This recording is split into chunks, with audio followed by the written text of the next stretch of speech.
2009 où j'ai fait ma première certification. En fait, on suivait la certification du coton biologique, du sésame biologique, du fonio biologique et du bissap biologique.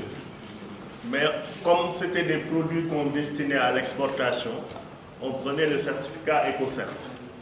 Mais dès qu'on a fait, moi je suis professeur actuellement à l'université, je fais les filières agricoles, agroécologiques, et je vais bientôt prendre des cours aussi à l'université de Kaolack pour les cours de commercialisation. Et les étudiants qu'on forme, on les forme à être des entrepreneurs. Parmi les éléments qui sont importants pour eux, c'est de pouvoir valoriser ce qu'ils ont. Et donc ce qu'ils ont, c'est soit la production, soit la conservation, soit la transformation, soit la mise en marché. Donc cette chaîne de valeur a besoin d'être certifiée pour permettre aux consommateurs, parce qu'au finish, c'est le consommateur qui est notre patron. S'il reconnaît la qualité dans le produit à travers la labellisation, son acte d'achat permet de payer tout ce qui intervient. Et c'est pourquoi, quand Chris est là, je ne manquerai pas de dire toutes les difficultés qu'on a eues, nous, quand on a voulu exporter à l'étranger.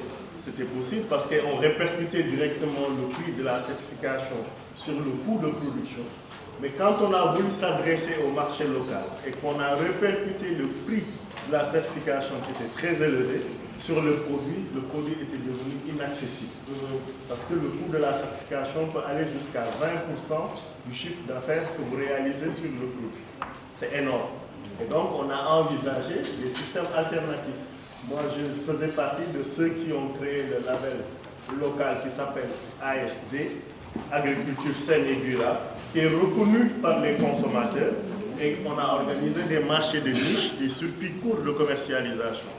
Et dans nos marchés, quand les consommateurs viennent, quand ils payent, ils savent qu'ils ont payé un produit ASD, on leur a garanti que ce produit est exempt d'entrée d'intrants chimiques. Mais le seul problème que nous avons, c'est que nous le maîtrisions, nous avons nos agents de contrôle sur le terrain, mais avec ce label, on ne pouvait pas exporter et profiter du marché. Ce que le Brésil a fait avec les SPG, avec tous ceux qui sont, j'ai entendu les présentations avec beaucoup de fierté, parce que je sais que tous les segments sont représentés ici, et on devrait pouvoir aujourd'hui avoir les moyens de porter un SPG qui soit suffisamment crédible auprès des consommateurs locaux, voire même internationaux. Et je suis d'accord avec Karim, on est des producteurs. L'agriculture, l'horticulteur, l'agriculteur, l'éleveur, le cueilleur, le producteur, l'exploitant forestier, tous, ce sont des produits comme ça que nous aimerions avoir un jour et pouvoir les vendre dans tous les marchés. Et ça, c'est le SPG, c'est une confiance du consommateur qui le donne. Merci Chris d'être venu partager votre expérience avec nous. Bon.